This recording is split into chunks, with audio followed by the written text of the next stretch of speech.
ఈ క్లయింట్కి చేసిందైతే మాత్రం ఈ క్లయింట్ హెయిర్ జటాల బాబా హెయిర్ ఉంటుంది కదా, అంతా ఫ్రీజీగా ఉంది. మనం ఇక్కడ నేను అంటే సెల్ఫ్గా వీడియో తీయడం వల్ల ప్రాపర్గా తీయలేకపోయాము.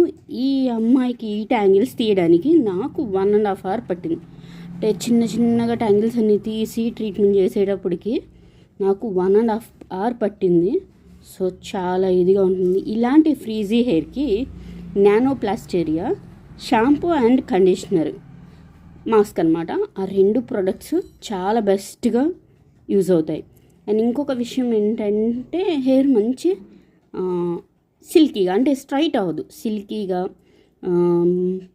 హెయిర్ ఫాల్ లేకుండా, అట్లాగే ఇలాంటి ఫ్రీజీనెస్ లేకుండా మనం ఇంట్లోనే సెల్ఫ్గా ట్రీట్మెంట్ చేసుకోవడానికి ఈ నానోప్లాస్టేరియా షాంపూ అండ్ కండిషనర్ చాలా యూజ్ అవుతుంది.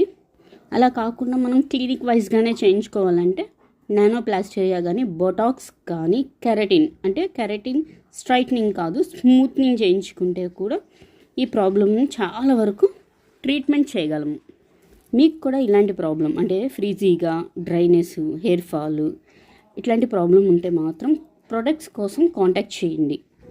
నా నెంబర్కి వాట్సాప్ చేయండి. కస్టమైజ్ ప్రొడక్ట్స్ ఇవ్వడం జరుగుతుందన్నమాట. మీ హెయిర్కి సంబంధించిన ఇవ్వడం జరుగుతుంది. ఈ బిజీ లైఫ్లో హోమ్ కేర్ రెమెడీస్కి చాలా వరకు ఛాన్సెస్ ఉండట్లేదు. సెల్ఫ్ కేర్ కంపల్సరీగా తీసుకుంటేనే మన హెయిర్ అండ్ స్కిన్ బాగుంటుంది. బట్టతల బాయ్స్కి కాదు, గర్ల్స్కి అస్సలు బాగోదు. ఈ ట్రీట్మెంట్ నేను చేయడానికి చార్జ్ చేసింది 2000. సో నా తెలుగు కష్టంగా ఉంటుంది, కానీ ఇన్ఫర్మేషన్ మస్తుగా ఉంటుంది. Thank you and subscribe me.